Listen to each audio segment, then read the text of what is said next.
In yachting, precision is not a luxury. It is the difference between function and failure.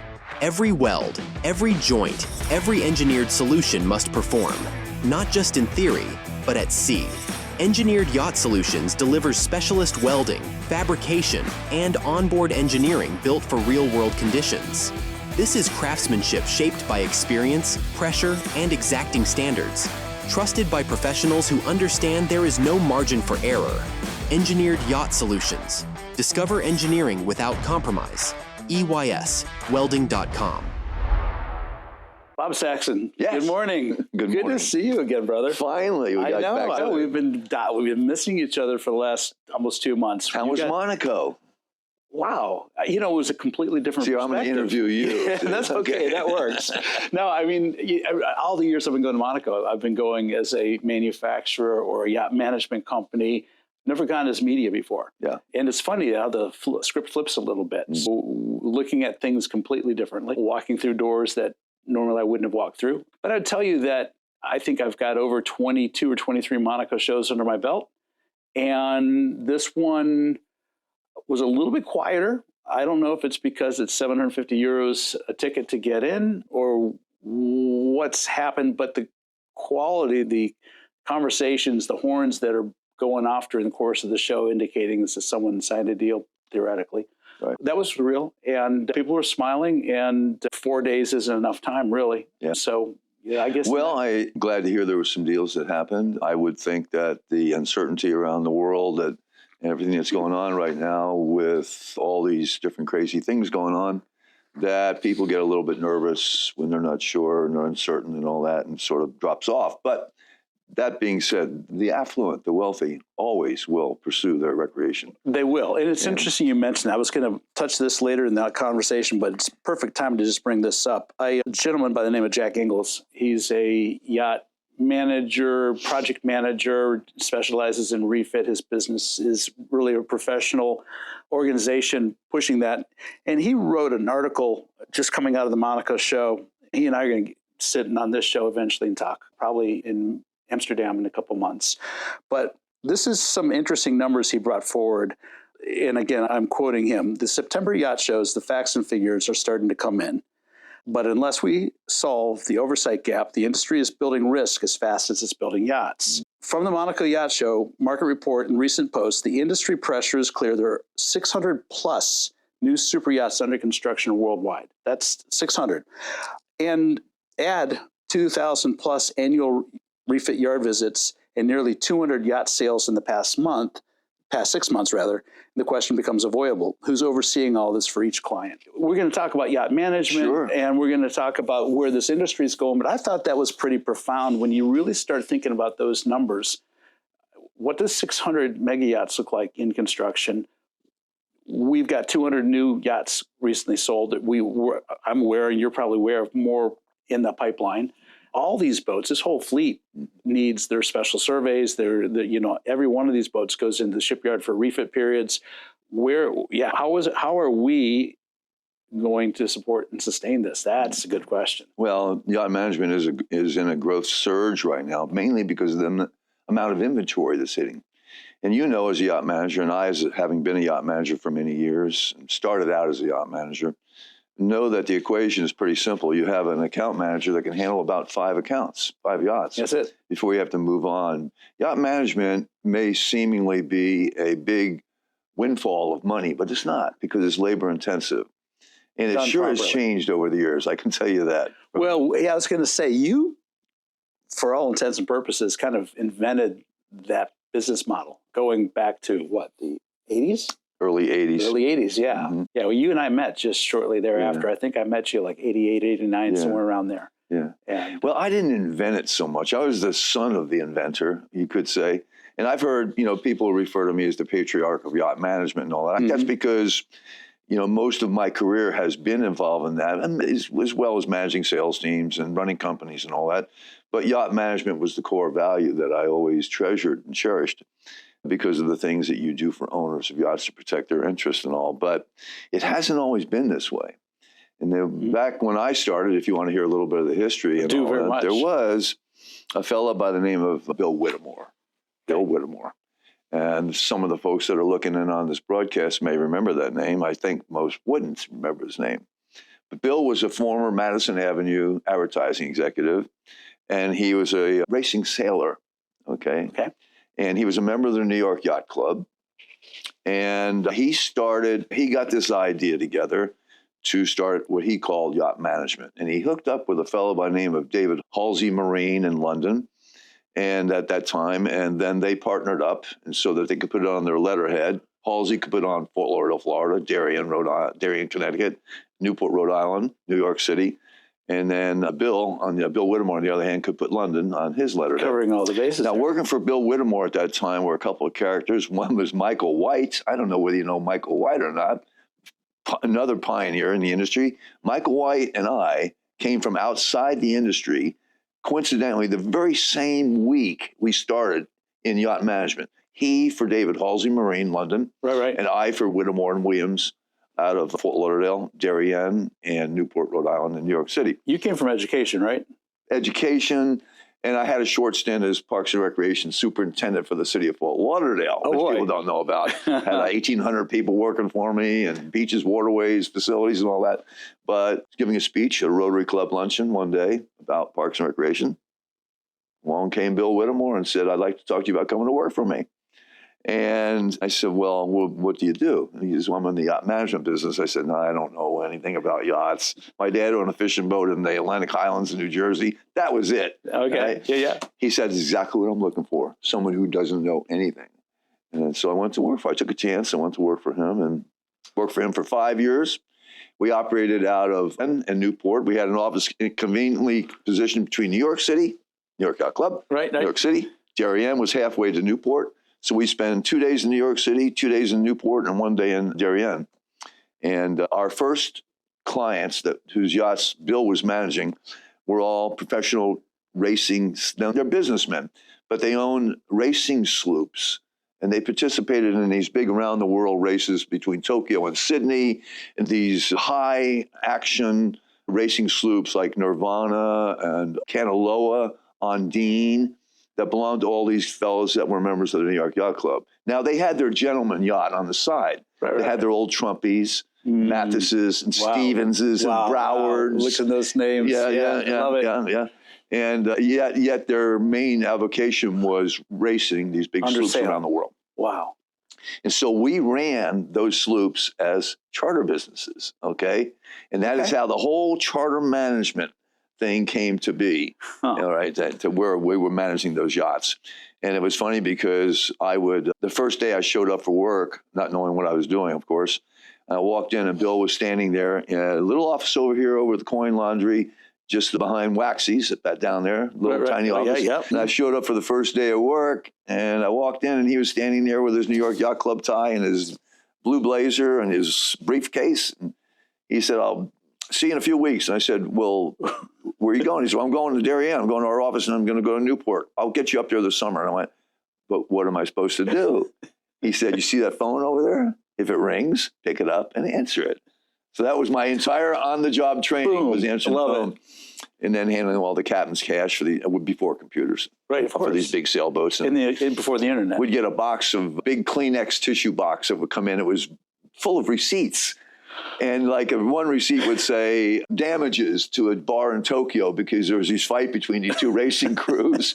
Then there was the bail bonds to get them out of jail for the fights that these guys were hardcore racing sailors. Right. They were grinders and all that. But anyway, that's how I got my start. And then ultimately started my own company, Bob Saxon Associates. Yeah. So when you started your company and you started now selling your services, thinking back, what would you say would be the more challenging or funny experiences you had trying to convince a high net worth individual to say, yeah, Bob, I'm going to do business with you. You got my boat.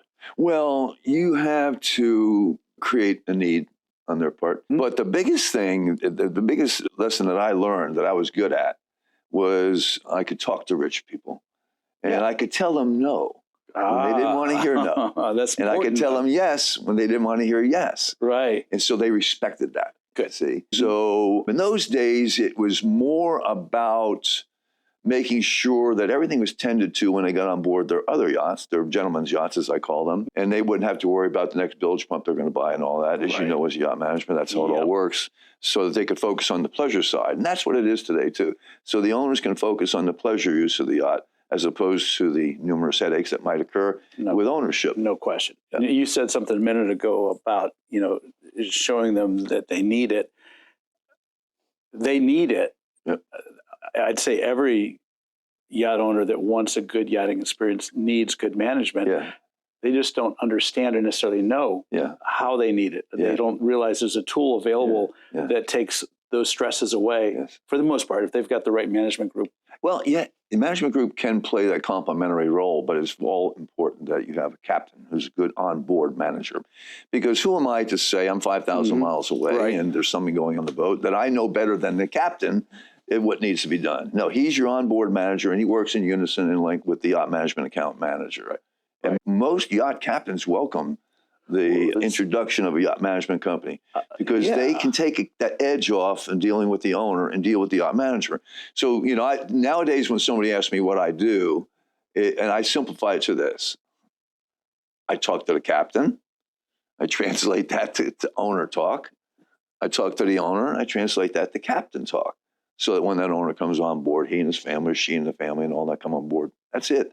They're just going to focus on the fun side. Yeah, because I found that a lot of the individuals I was working with would start out by saying, well, my captain manages my boat for me. Yeah. Well, and by and large, that's true. Yes. But that means that captain's also not attending to so many other things that individual probably should because he's so burdened by all the administrative work that has to happen to make the boat, run properly and be managed appropriately. Yeah, plus I'm not casting a broad blanket approach or broad sweeping brush approach to this and saying that there are some less than reputable captains out there. No, really? So there are less than reputable owners too. So, but that is to say that there's a checks and balance that's provided by a yacht management company as well.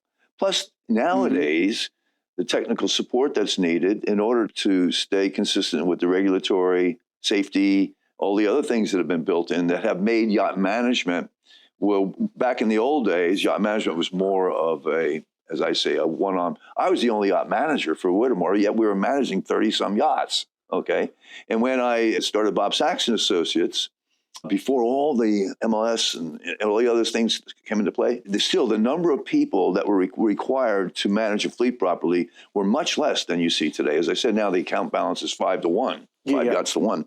But one of the keys over the years was for me to find a yacht manager to work for me that was superb communicator and also had the respect of the captains. And if you look down the list of yacht managers that have worked for me over the years, it's like, I wrote a few of them down. Chris Koretz, George Clark, Jim Edwards, Paul Engel. These are all yacht managers that work for me either at Bob Saxon Associates or International Yacht Collection and Onboard and a few of the other companies that I run. Right. Graham Lord. All well-known names, Graham absolutely. Lord. Andre Peen, great big yacht captain, 300-footers. He worked for Mike Reardon. Was one of my yacht managers. John Shulo. Wow. John Shulo. And then Sean Cassidy. And this is a partial list, but all first-class guys that could really communicate and also be firm when they needed to be and all that. They weren't pushovers. So that's one of the keys, too, is to have that guy that is the intermediary between the yacht and the owner to be someone who was really superb. Right. Well, it helps if you know what you know. And that there's a crossover where you go from you know what you don't know and you get to the point of expertise where now you know what you know, so you can have some confidence and you can basically stand your ground when you need to or create space when you have to. But yacht management today is a much, much more highly sophisticated service product than it used to be in the old days. Oh, no question. I'm just walking around Monaco talking to the yacht management companies that were there, and there's a lot of, you see various grades of excellence, I would say. There's some companies over there that have really dialed it in. And then you've got a whole bunch of organizations or companies that are just working their way into it. Yeah. And so you got all levels of what's available to Well, there are companies that say yacht management is washing a boat down once a week. Yeah, well, turn the engines over once in a while and all that. Google yacht management and see what comes up. And you're like, whoa, hold on a second. Yeah. Well, it's like, as I explained to owners, it's like property management, except that this property moves and it makes it a little bit difficult to keep your hands on it. Yeah, it's true. Well, here's another, we talked about this before we did this interview a couple of weeks ago, and I told you I wanted to go down this rabbit hole because it's one that I've been pulled into in previous conversations, and the more I dive into the subject of crew mental health and how that's a priority in yachting, the more I realize that it gets a lot of lip service. All you have to do is sit back and listen, or you're going to hear a lot of people talk about crew mental health. But then the real question begs is, okay, it's one thing to talk about it, but where's the actualization going on, right? So I told you I had an interview with a woman by the name of Elle Fisher, and went to Mexico and met with her. We did really in-depth interview talking about her experiences in crew. And Bob, I brought you a gift for being back on my show. Screw the crew. Screw the crew. Okay. They left the E out. Yeah, that's intentional. It's signed by the author. And this is a fun read. This is really a fun read because reading this book, and she wrote it under a pseudonym, but Interesting. Elle wrote Screw the Crew, and she takes you through large yacht crew. So it's like 28 positions. And she describes really eloquently the personality traits and the roles of all these crew positions. So that's what that book does. If you've never been on a yacht and you don't understand the complexity and depth of the crew involvement, that takes you there. And if you have been on a yacht, you'll read that going, oh, I know that person. I know that I've seen that person a lot. But I bring this up because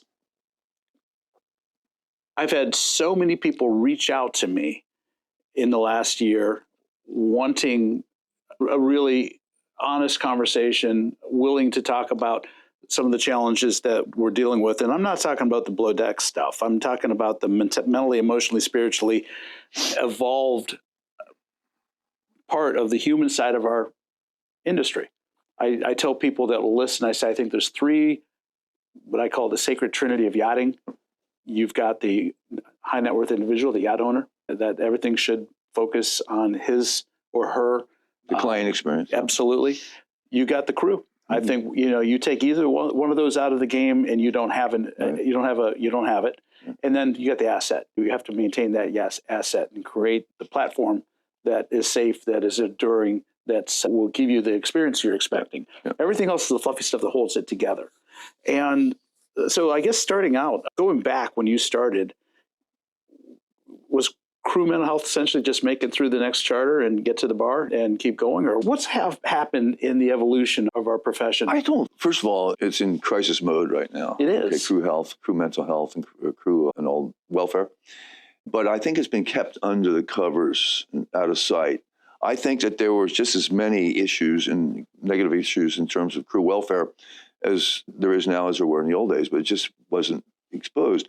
And now you see it a lot. And I know that the part of the Marine Labor Convention was to address these kinds of things on behalf of crew, as well as it covered a few other things. But the suicide rate, sexual harassment, and all these things have now become more apparent. And social media has brought it all out into the open and all that stuff. Plus, the fact is that, and of course, I've never been a crew other than fishing with my dad. Yeah. But when I was 6 years old, so I can't talk to the rigors of working as a crew. I mean, from personal experience. Right. But certainly having managed crews for 40 years through like 2,000 yachts, the incidents. You've managed the crises. Yes. And these range anywhere from, as I said, sexual harassment allegations, all the way up to the mental health and the suicide and all this. Yeah. And it's on the rise. At least we believe it is. It is. And it stems from a number of things. Number one, if I'm in an office and I'm working around a group of people all day long, the whistle blows at 5 o'clock, everybody shuts their computers off, we lock the front door, we go home. Yacht, you don't get to do that. No. You lock the door, but you're right there with the same people you work with. Now you're living with them. And those dynamics kick in about It's a small space. Very confined space, because generally speaking, crew quarter designs are an afterthought. Yep. We want to give all the creature comfort space to the owner, rightfully so.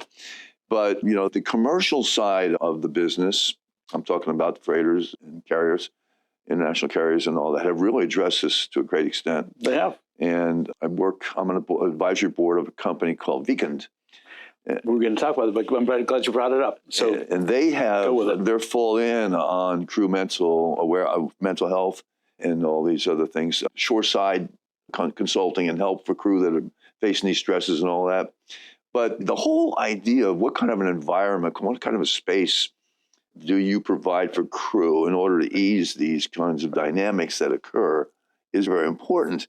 And I believe that it's the role of anybody who creates the living space on a yacht should be involved, okay, all at once, starting with the flag states, with the yacht management companies, the owners, the crew, the captain, the insurance companies who cover these sorts of things.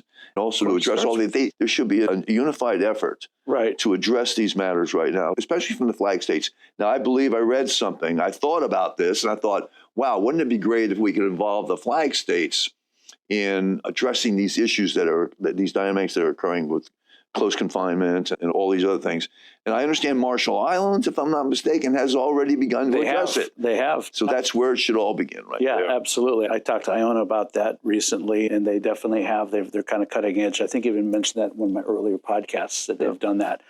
But it is a serious problem, and it's been behind the curtains. Right. And now it's coming out, I think, mainly because of social media. So MLC, it dictates that you give X square meters of space per crew. Yeah, they lifted that from the commercial industry. Right. And that I would say that's like absolute minimum when you understand what that footprint really looks like. And that's why I go out on a limb a little bit and I say that I think the solution begins with the naval architect and the yacht designer. You look at some of the design work, some of the new technologies coming out. We're coming up with propulsion technologies that are actually allowing us to reduce the footprint of the engine spaces, the engineering spaces.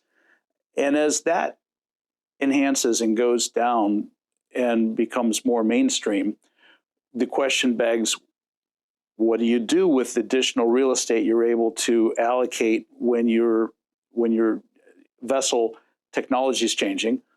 And I'm gonna basically stir the pot a little bit because it's fun to do, but stop giving it back to the owner and start giving it to the crew a little bit.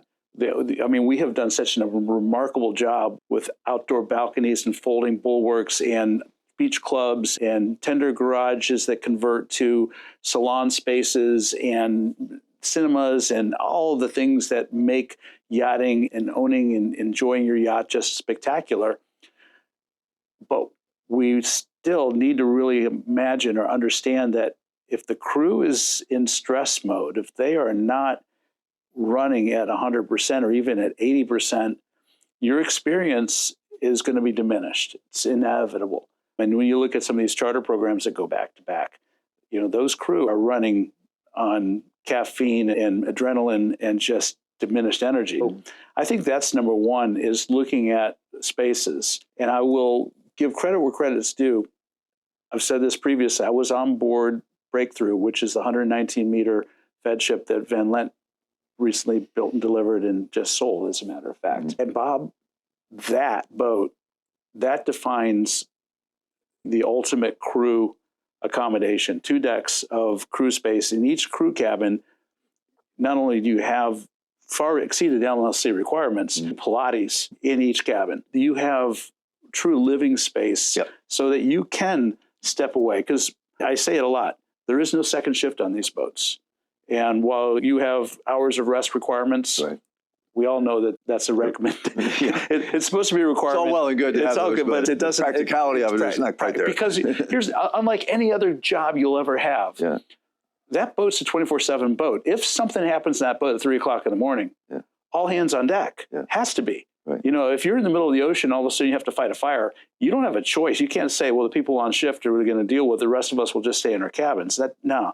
So when you understand that as crew, you are mentally turned on as long as you're on the boat, that's why when you do have the opportunity to bring it down a notch, I think it's important to create that. It's funny because the hottest topic right now amongst crew, believe it or not, is crew gratuities. I hear that too. It has taken on a life of its own. I put an ad hoc committee together by way of EBA to address the issues of crew gratuities because it's nightmarish in proportions.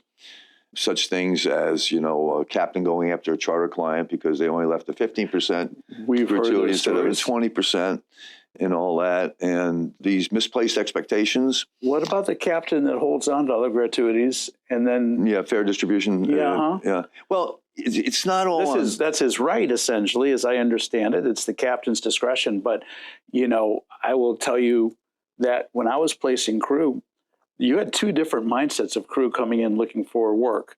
You had the guy that wanted, or the girl that wanted to work for a private owner, a private vessel, non-charter, non-commercial, and wanted to just enjoy high-end service for high net worth individual. Right. Then you got the people coming in wanting to get on these commercial vessels, wanting to do the charters, working for gratuity, knowing that they show up and turn up and everything goes well. They got a big upside.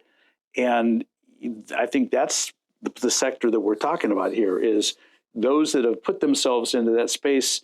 They did it intentionally, knowing they're going to be working 18-plus hour days sometimes, but they have an upside coming to them. Yeah, the upside is, of course, the gratuity side. But the problem lies in crew that look at it as compensation as opposed to a gift, you see.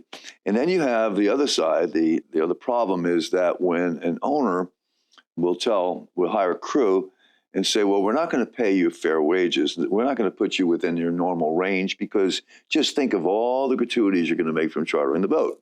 Well, any crew that ever goes into a situation like that, figuring that, okay, I'm not getting paid what I should, but I'm going to make it all back in gratuities. Then when the gratuities are not what they're expecting, that's where the issues come in. They say, well, we worked this hard. You only gave us 15 or 10%, and we normally get 15%. And that's our compensation, you see. Instead of saying, thank you so much. Boom. Well, if the tip is low, the tip is low, Right. And then the other problem lies on the agent side, where the charter agents don't want to discuss. There are a few, not many. The charter agents don't want to discuss this kind of thing with the charter client. No. So it's a surprise to the charter client. And therein lies the unfairness in all of this, because with full transparency, first of all, most charter clients are repeat, many of them, so they understand. Yeah. They know what to expect, that, after they've paid for the charter, they still have to pay for the fuel. Right. They still have to pay for provisioning. 35 to 40% more than the charter hires your general. Right. And the gratuities expected. But going to the other one, where you're hired by an owner who's saying, I'm going to pay you under market, but you're going to get the upside. Take a look at the contract. Do you even work under contract? And that's the first thing I tell people that I mentor about joining yachts and being crew is absolutely work under an SEA, Seamen's Employment Agreement. It's the only one I use. If you don't, you're at risk and you have almost no recourse. And if you're working for a boat or an owner that doesn't want to sign you under a contract, walk away. Right. Walk away. Yeah. There's going to be someone else who's going to be naive enough or silly enough to work for that individual without a contract. Right. But really, in this day and age, you should protect yourself with a good contract and understand. Right. And then I think some of those arguments go away. If you've decided to take a job under market, buyer beware, essentially. Right. Well, I always encourage the captain's crew, other crew, when you're negotiating your contract with the owner and all, settle for a fair wage, okay, within the range. Now, that range can be on the high side, depending on your training and experience and all that, and your charter experience and all that. But you negotiate that in. But you're going into a job where part of your job is to manage charters for the owner of the boat. There you go. So that on the other side of it, if the gratuity, don't look at the gratuity as compensation. And don't factor that into your negotiations, because if the yacht doesn't get chartered for one reason or another, not at the fault of the crew. No. Then there's bad feelings because, wait a second, you said we're going to make all these tips, and we're not, because the boat's not chartering. Right. For one reason or another. Maybe it was a world collapse, who knows. chartering is unbelievably a robust business right now too. I hear that, yes. And you know, my famous statistic that I always like to say, 78%. This is true. We developed this when I was at Camper Nicholson's, the Yachting Index, which was a paper put together for the industry. And one of the statistics that we discovered for the industry was that 78% of those who buy or build a yacht have chartered at least once. 78%. So better than 3/4 of the people who buy or build a yacht have chartered once. Why? Well, they got the experience. They like it. Maybe they charter a few times. And then he says or she says, hey, look, why don't we get our own yacht and do this? Okay, and charter it out. And that becomes a buying decision, you know. I love that. Well, there's another piece that came into the conversation in the last couple of years. When the Ritz-Carlton collection came out, and there are some other businesses following suit, and they've come up with these smaller cruise ships, providing you a really bespoke experience, expensive, but you know, different than what you get on most of these ships we see in Port Everglades and other places. And the question was asked, well, is that going to pick the pocket of the yachting industry's charter? They're trying. But you know what? This is interesting feedback. I'm hearing a resounding no, because what I'm hearing is you're bringing in a lot of high net worth individuals that never thought about yacht charter before. They get this cruise experience. They're enjoying the cruise experience, and then they get the conversation with a good charter broker, charter manager that says, well, if you like that, if you bring 2 other couples along for what you paid to be on this bespoke, I use that word, sorry, this nice cruise ship, you can charter your own yacht and have an experience that's scaled significantly above what you just enjoyed, and that brings them into the charter yachting industry. And you bring in new fresh clients. It's a proven calculation that on a per day, per person basis, that you might be paying for first class on the Royal Caribbean or whatever it might be, it compares very favorably with having your own little mini cruise ship. That's right. On a per person per day basis. Yeah. So, and it's a much more personalized experience, and it's customized, your own diet, your own menu, everything you want to do. You want to run every day and visit a different island? Okay, we'll do that. You want to turn around and go back? Yeah, we'll do that. You know, so you can't do that with a cruise ship. No, you can't. But I do know that I've been watching their marketing.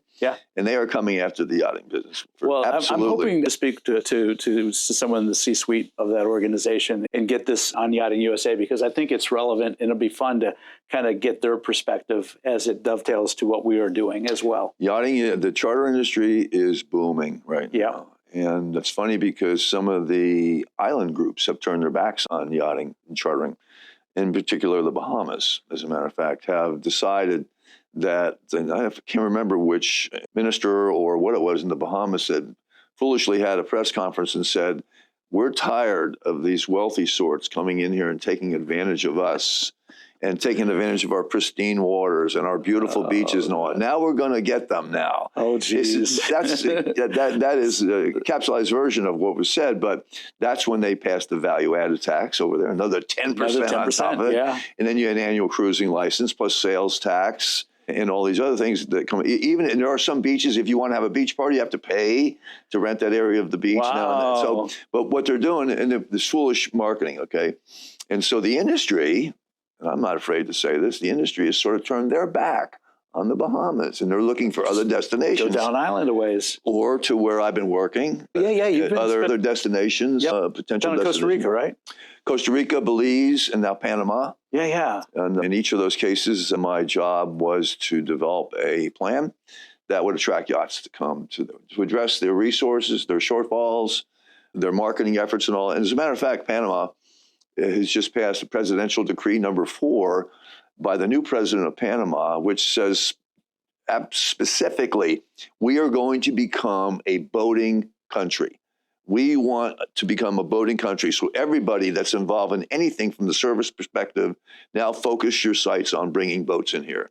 So then after they heard what I did in Costa Rica and Belize, they invited me in to come visit with them for several days and look at what they have, and then give them a plan of action. And I just turned it over to their tourist division, and it was approved. And so that's going to move forward on that basis. Congratulations, that's real. But you see, we're going to call that sort of like a golden triangle down there. Because people, you're not going to be able to peel off the Mediterranean fleet and convince them to come to Central America and all that. No, the Mediterranean stays, it's resilient. 60% of the world chartering goes on in the Med. It is true. And it'll never change. It's always there. It doesn't matter what happens. The Med is a strong charter market. Yeah. But people are looking to other destinations now, and that's what this is all about. And so instead of those countries fighting one another down there and trying to get their market share to come in, we're going to put them together. I'm going to put them together in this coalition marketing effort so that they can be a destination that's comprised of 3 countries as opposed to individual countries trying to have them beat the Pep down. I love that. I think that is a good counterbalance to when you see, a governmental agency such as the Bahamas basically pushing back. It's like, okay, yeah, that's fine. There's we're a mobile industry. You don't have to just come across the Straits of Florida and be there. Short-sighted on them, unfortunately, because their whole economy is based now on they tourism. realize it, you see. Yeah, well, poke the bear, right? That's right. Before I move on, something else has come into this yacht management and cruise space conversation, and that is the lack of or the need of enhancing the vetting process, the background checks. And I say that for a lot of reasons. And of course, over the summer, we all saw what happened in the Bahamas with Paige Bell. And her murder was tragic and potentially avoidable. It's ironic, too. I hate it when I'm right, because it was like for 6 weeks, she was the center of all conversations. And, it was, I think that was used by a certain extent by a certain, demographic of our industry trying to self-promote what they want to do. I was in Monaco last week and her name wasn't mentioned once. It's like, that's old news. Let's move down. Let's forget about that. But let's not forget about that. So I have talked to a couple businesses that are on the security side of our industry, and just interviewed a yacht captain that said, stop calling it an industry, call it a profession. He doesn't think it's an industry. Okay. I have a definition for an industry and a profession. I mean, an industry is a loosely fragmented collection of similar business profiles moving together like this, right? Yeah. But a profession pulls together, okay, in a concerted effort. I give an example if I was a doctor and I invented a new procedure for heart disease, okay, well, I am not going to keep that to myself, I'm going to share it with my fellow professionals, and they're going to adopt it. It's going to be put into the medical journals. I'll be lauded at the national convention. I'll get an award and all that. Right. But the yachting industry doesn't get together that much because the amount of money that's available. You see, not greed, I can't say that. But there's the amount of money that is available, people don't really want to say, let's say that somebody comes up with a new material to build a boat that's lighter, faster, more endurable, and all that. They're not going to send their set of plans over to the builder next door to them and say, hey, take a look at this. I might help you out a little bit. It's their trade secret that's going to be their... Because of the amount of money that's available. Right. So it's arguable in industry versus a profession for sure. But so when I was involved in sourcing crew, we did not, as a matter of course, do a background check on the crew we're placing. Yeah. We had all sorts of CVs, and what the thing would be, oh my goodness, we just lost our second stew, or we just lost our chief engineer. We need to have somebody. I call that the resume race. The resume race, thank you. And unfortunately, the CVs come out, and first thing you do is you look at the photo in the top right-hand corner, going, yeah, it's no, but it's real. But very little consideration to crew culture. I think you mentioned Graham Lord earlier in the conversation, and Graham's new business is doing, I think, a phenomenal job of taking the time to create crew culture and create a business model that allows them to move crew around as necessary. So they place a crew on a particular boat, and there's friction. It's not working out. It's not a matter of just you're gone, Okay, well, you're our employee. We're taking you off of this boat. We're going to put so-and-so on this boat. We think it's better fit. Yeah. You're going to go to this boat. Yeah. And because, I think that's a reality check is, you go in any social circle, just go to these industry events coming up in the next month. Right. You're going to see cliques and groups of people associating with each other. Yeah. And you almost know who's going to be in which group, right? There's some crossover. Some groups integrate well with others. Some kind of stay off to the side, whatever, but that's human nature.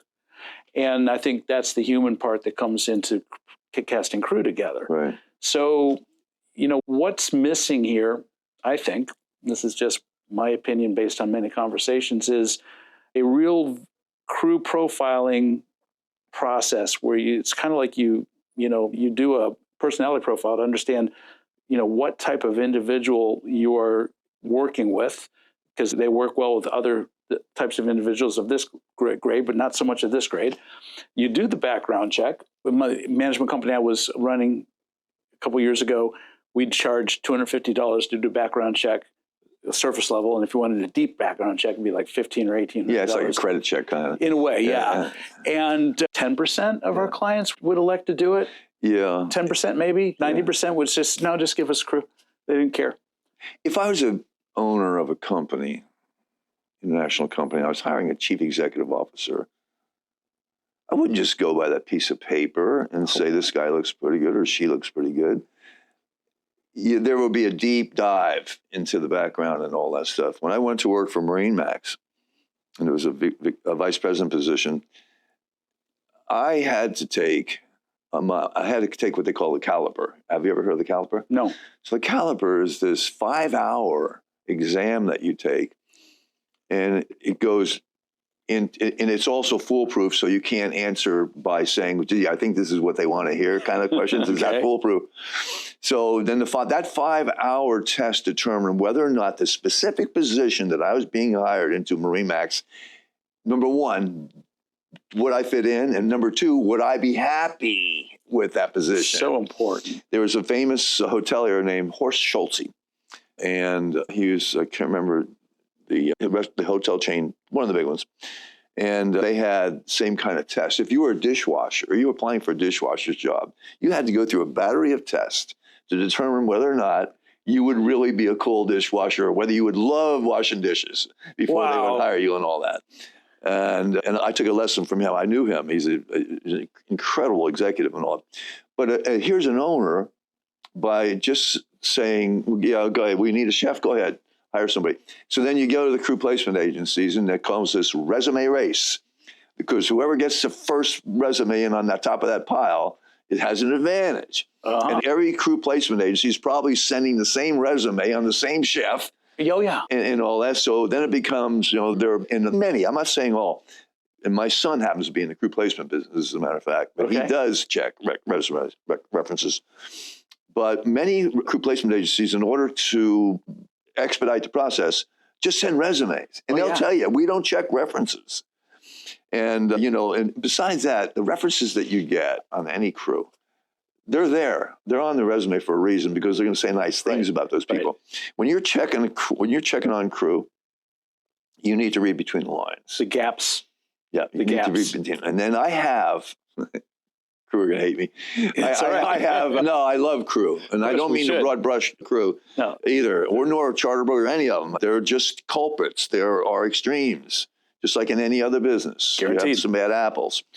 But the whole process of checking resumes, checking references and all that, you really have to be scientific about it. But I also have 12 interview questions. My top 12 tough interview questions that I like to ask I insist that the owner be there, and I be there, and the captain candidate, or whatever candidate it might be, whatever position. And these are not yes-no answers. These are tough questions, because you want them to start talking. And you will not believe how many times one of my questions is, have you ever been convicted of a felony?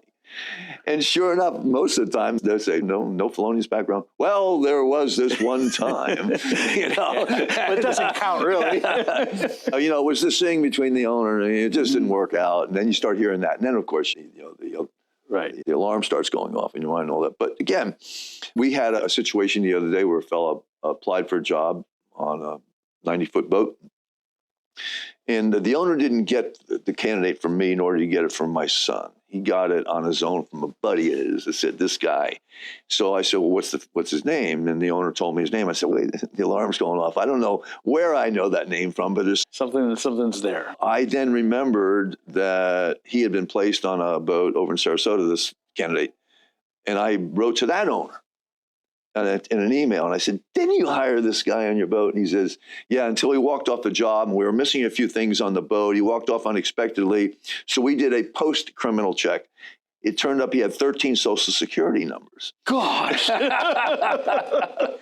Wow. So the due diligence is not there. It should be there, but it's not there. Right. And that's what you end up with, bad seeds that get into these crews. That's right. Now, I don't know where this wackadoo that did Page, yeah. that killed Page, but where he came from or what he was They were both South African, and there was some energy there that was not good. Yeah. And, you can't catch it all. You're not going to prevent it all. You're going to have occasional tragedies happen. It's in any industry. It's in society. It just is. But I think if you're going to find anything positive to come from what happened in Harbor Island with Page, it is the recognition that as a profession, as an industry, we can do better. We can think more strategically about how we hire crew, how we vet crew, how we monitor crew, how we pay attention to what's happening. One of the biggest problems, I believe, is affecting the issues with crew on board boats these days. These things like that Tristan has right now. These mobile devices, these cell phones, you're so connected. And, when I was a young man working offshore, in my offshore experience in 4 years working in the Gulf of Mexico in my commercial diving gig, we would be gone, because I was in the diving department, we would be gone for anywhere from minimum 2 weeks, oftentimes 6 or 8 weeks. We'd go out for the duration of that job we're on. And sometimes we move from that job to the next job. And I knew when I left the flagpole at our headquarters to get on the crew boat to go out to the barge that we were going to work on for the next X number of weeks, that's it. I said goodbye to my friends, family, made a couple phone calls to my parents, my sister, whoever, my girlfriend, going offshore. I'll call you when I'm back. And for that block of time, the only thing that I was focused on, the only thing I knew was what we were doing. I did hear about John Lennon being killed in New York when I was offshore, and that ripped out there real quick. So we did pick up on the occasional news. It's always bad news. We'd hear about it. But the bottom line is the distractions were nominal, if any. So we were capable of disconnecting and just focusing on the work at hand. And I talked to a lot of captains, and I talked to a lot of yacht managers, and I talked to a lot of people that are, working on these boats. And you had the added drama of friends and family that intrude on a daily, almost hourly basis into what they're doing. You've seen it probably. You walk the docks at LMC or some of these other yards where the boats are in for work, and you'll see crews standing in a shadow someplace with their cell phone in their hand, and I'm sure that's not what their captains asked them to do at that moment. So we add in our own societal toxins, I guess, into their day-to-day work. And so on top of being, culturally challenged, they're typically young, sometimes first experiences away from home in confined spaces. They're also then carrying the burden of everything else that's happening outside of their world. And I think that is problematic. I wish I could say I have a solution for it. You can keep the phones off deck for a while. You can, and you can prohibit social media. And also, as you know, employment agreements often say in there that no matter what happens on this yacht, it stays on this yacht. It's not to be discussed with anybody outside. Who was aboard? When were they aboard? What were they doing? None of that stuff should be. Right. That's a culture. That's an environment, work environment that the captains control. And it can be minimized. It can't be eliminated completely. But certainly crew that are spending a lot of time on their cell phones and all that, if it's not business, it's not the official business of the boat and all that. Right. It should be minimized. Absolutely. Absolutely. So, Bob, something else I've known about you for a long time. Uh-oh. Yeah. Because you keep showing up. You keep showing up. And I love the roles you show up in. And we were talking earlier, we're here at EBA. You've been the president of EBA 6 times? 6 years. 6 years. 6 consecutive. Okay. And I just stepped down. I'm the immediate past president now. And that puts me onto the executive committee. President, immediate past president, vice president, secretary, treasurer. There's 5 of us on the executive committee. And this board of 12 meets here, and the executive committee kind of advises the board on certain matters, such as HR issues with the association and all that. So, but it's... you get this gig, right? Now, when I first met you, and I did my first tenure as a board member of the ISS, International Super Yacht Society. Actually, at that time, it was the Super Yacht Society. It was a big deal when we added the I into it, made it the International It's the Yacht International. Society. It used to be the Florida Yacht Brokers I remember Association. that. Yeah. But Here you were it the is. president of ISS. I was founding president of ISS. That's right. It was 30 to some years ago at Fort Lauderdale Boat Show. Yeah. A group of industry leaders got together on a big commercial boat that was parked at the Flibs. And we just started talking about the need for a global association to a profession, to move it forward as a profession. Okay. Right. And Mike Kelsey Sr. was there, and Ray was it MTU? Ray Carell, yeah. Ray Carell, Richard Hine. Richard Hine was, yeah. Ed Sachs was there. And when and there were many people on this boat, and a lot of important people on this boat. And then when they said, well, let's go ahead and appoint a president, everybody stepped back, and I was the only one that was still standing there. You love standing at the line. So I was founding president. I have been since the beginning of ISS. I've been president 4 times since then as well. But now they kicked me off the board. You know, what they do is they want to make room for younger people, which is the right thing. Absolutely. And so they gave me emeritus. Perfect. So I can go to board meetings and I can say whatever I want, but I can't vote. You can't vote. So Michael Moore, Norma Treese, myself, and Mark Mascherati, Yep. and a few others have emeritus. And that's a nice way of saying shut up and just listen. Yeah. Good to have your name here. But I in your love council. International Super Yacht Society, and our annual gala is a fantastic event. Yeah. I'll be there again this year. And I get to say a few words at the beginning. I did a few MC gigs with them for Well, that's years. where I was going with this. It's like, that's what I've really admired about your career. You show up at these events and you carry the microphone and you carry a voice, and you also do a lot of mentoring. I do a lot of mentoring. And the YPY, Young Professionals in Yachting, have asked me to do some mentoring, and I enjoy that when I have that opportunity. Yeah. What's that look like for you? How did you get into that? And well, they asked me. I was the first speaker at the very first YP, Young Professionals Yachting, YPY. Right. I call them yippers. I was at their very first meeting they had, and I addressed their association. So I was their first speaker at the first meeting. And then, several years later, I did a goal-setting seminar for them, so I was the second speaker. And then more recently, as you know, at the Polo Yacht Club, we did that gig over there. We were there, yeah. So I was invited. It wasn't just, gee, Bob, would you like to mentor? They sent me an application. I had to fill out an application. You know, and being an ex-school teacher, it was right up my, and a baseball coach, it's right up my alley. Right. So I first hooked up with Katie and Richard Hagen. Do you know Katie and Richard? Very much so, yeah. And I filled out that same application, by the way. They were fantastic to work with. And their company at the time was like comprised of 3 people, Katie, Richard, and then he had a partner. Yeah. And they said, we're in this situation now. We can't grow. We don't know what to do, And I said, well, get rid of your partner. Oh, what do you mean get rid of my partner? Our partner. And I said, no, there's an old rule. My old rule in business is if you're thinking about a partnership, think about it and then forget about it. So we structured a deal. I could go down that rabbit hole with you, but I won't. They structured a deal. And I said, it's going to be painful. It's going to cost you some money. Okay. So they did it, and they bit the bullet and did that. And then they worked their way through those issues. And now they showed me their new facility. Well, the next part of it, they started growing. Yeah. So then they asked me to come back in and help them manage the growth. Okay. What about the dynamics of what we're doing now? What should we do? Look, I always say that, there's the path. Okay. You got to take the path. I'm going to give you a flashlight. Right. Okay. And that's going to help you get down the path and all, but you'll be the ones that have to do it. They have this unbelievable facility now, and they have at least 35 people working for them. Is this a beautiful growth? Oh, it is. It's great. And I love them. Right. They're good, really good folks and all that. And of course, she just had a baby and she did. So on and so forth. But now I've had several mentoring opportunities since then. Some of them are not quite as dramatic and is not nearly as interesting as what we do with these folks.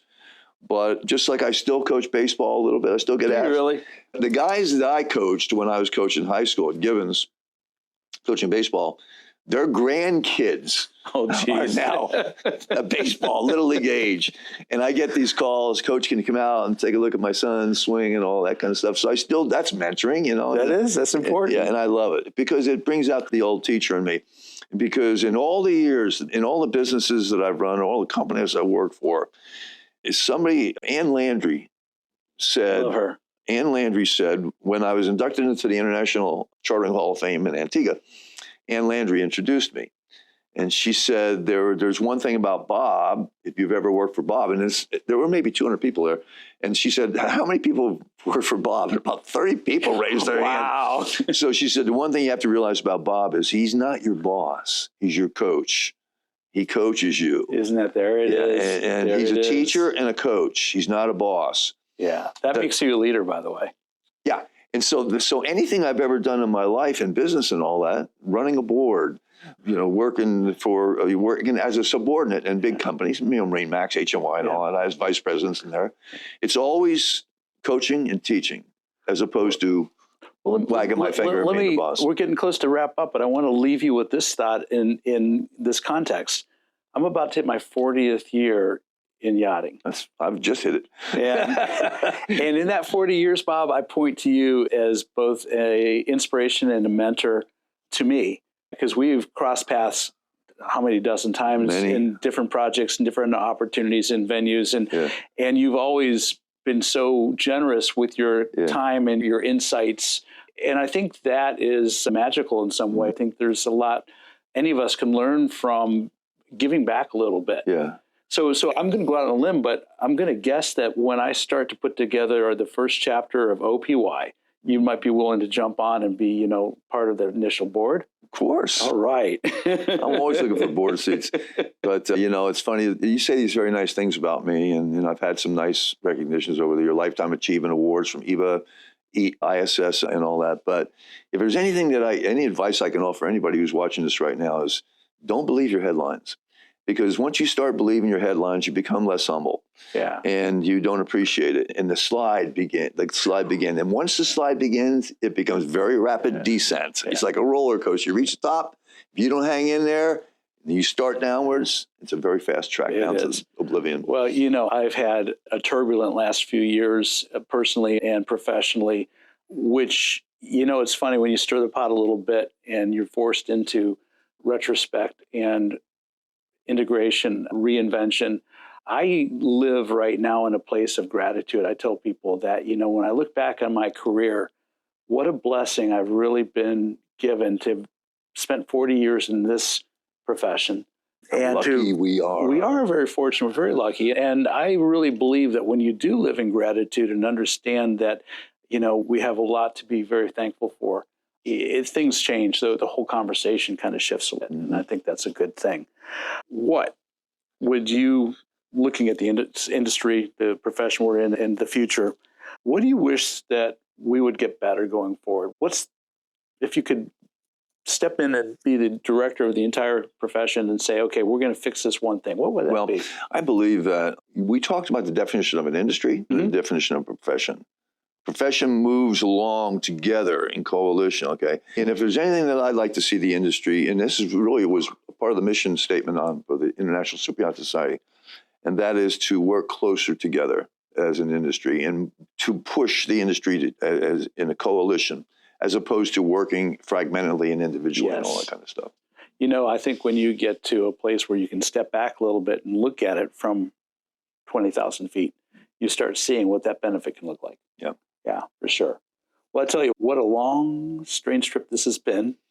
I tell you, it's great, but it's wonderful to sit here in the office. Yeah, it's exactly the gratitude. What was the song? It was a hippie. What was the song? Oh, gosh, come on! I can sing the lyrics to you. But yeah, and then everybody. Strange trip. Yes, one of Jerry Garcia's better. Doodah Man, right? Doodah Man, that's right. Doodah Man. Yeah. Yep. But no, here we are in EBA headquarters. Thanks again to EBA for allowing us to be here and host this beautiful facility. Not to forget EBA, we have 2,000 members now, and it is the largest professional association in the industry. That's real. And we do some really cool things. I've been a member for years. I've never been a yacht broker, but I find a lot of value in the membership, so I'm putting that out there too. Even if you're not in the brokerage community, there's real value to be part of this organization, and I'll continue my membership, certainly. And again, to my good friend Paul Flannery, he's not here today, but his direction of this organization has been stellar, I think. He's a beauty. Isn't he, though? He really is. And Bob, we'll be seeing a lot of each other in the weeks to come. We got Flibs coming up, and I'll be over back in Amsterdam again for the Mets. Okay. And fantastic. So things are going to keep rolling. Be sure to tune in. Speaking of EBA, we have a charter webinar coming up at the end of this month. Okay. Just before the boat show. And you'll hear me pontificate Cool. and read the white paper on crew gratuities. I want to read that. Maybe I'll even bring that into a future Anybody episode. that's looking in and wants a copy of the white paper on crew gratuities, send me an email, bob@bobsaxon.net, and I'll make sure you get a copy of it. We'll put that in the show notes too. Okay. All right. Bob, thanks again. Really wonderful to spend some time with you this afternoon. Well, you sure make it easy, Rick. Well, I try my best anyway. Okay. Thanks, everybody. Great. Until Good the to next see you. time, I'm out of here. If your brand belongs in the heart of the yachting world, this is where it happens. Yachting International Radio reaches over 1 million yachting professionals and enthusiasts every month, with 77 million impressions, 220,000 social followers, and 74,000 podcast subscribers. Our hosts are insiders, crew, captains, CEOs, trusted voices shaping the industry. This is targeted, high-impact advertising in a luxury niche. Visit yachtinginternationalradio.com/advertise. Your audience is already listening.